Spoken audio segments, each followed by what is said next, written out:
recording and my friend Chris is watching. America is considered a democracy. We have the power to choose who our elected officials are and what goes on in our local communities.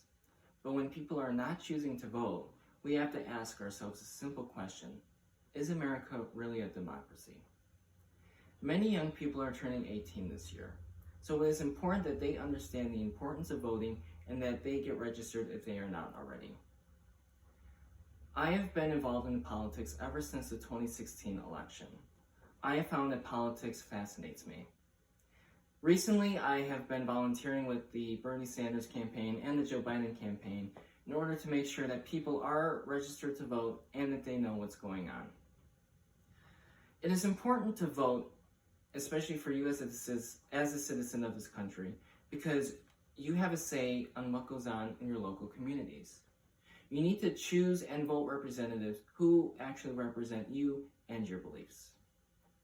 Today I'm going to talk about the issue at hand, what to do to get involved and what to stay involved, and what benefits there are of getting involved. But first, let me talk about the issue at hand of voting.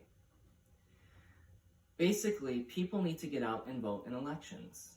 Voter turnout has been very low in past elections. But having our society vote actually makes our country stronger as a whole. According to the report on the case for universal voting, in 2020, Rappaport stated that if citizens were required to vote, our democracy would be improved in critical and far-ranging ways. Many people, especially young people, are not voting when it comes to elections. They may think that not voting, or they may think that voting is not important. But it is our duty as a citizen of this country to vote and have a say in what goes on in our political communities. If we fail to vote, there is a possibility of representatives getting elected office that don't represent you, or people that don't, or people that should not hold office.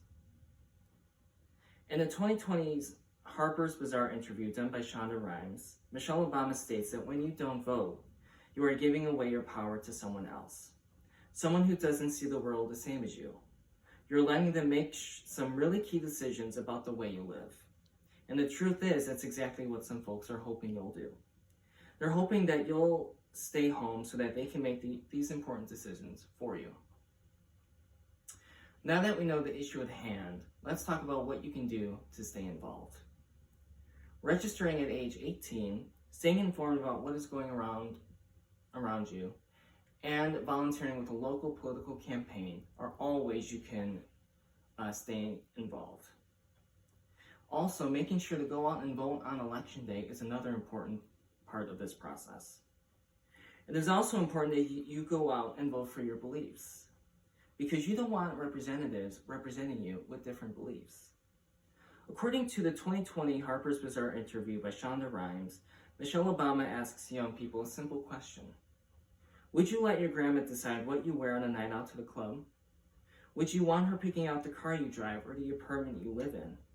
Not many people want someone else making their decisions for them, especially when that person might not see the world the same way as you do. If you aren't able to go out and vote on election day, there are other ways to vote as well. One of those ways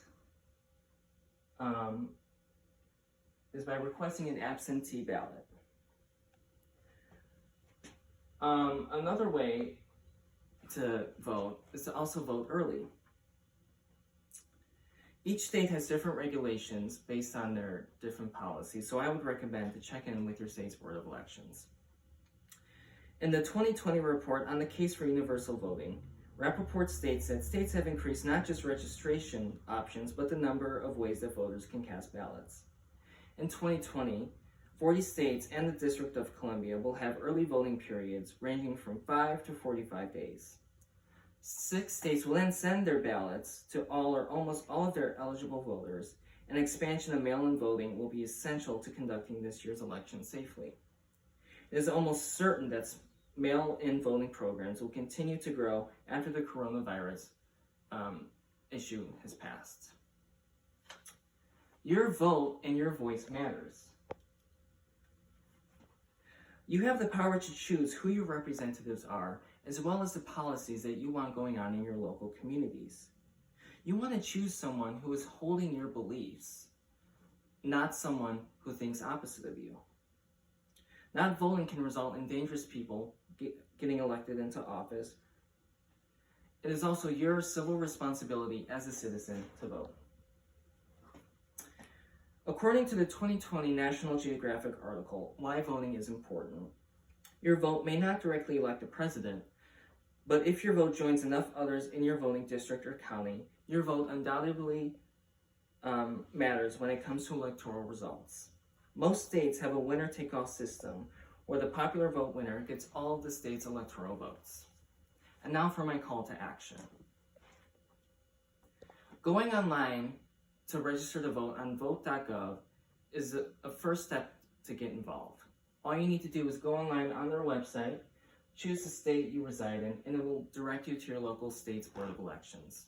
All you need is your driver's license and your social security number, and it only takes a few minutes.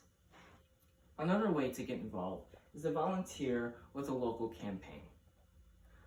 Be the change that you want and volunteer to make the difference you want to happen in your local communities. Not only are you helping this campaign, but you are also learning an abundance of skills such as dedication and responsibility. America is considered a democracy. We have the right to choose who our representatives are and what policies go on in our local communities. Having America being in a democracy means that everyone should be able to vote and have their voice heard. But when people are not voting, not everyone's voices are being heard. And to me, that is not considered a democracy.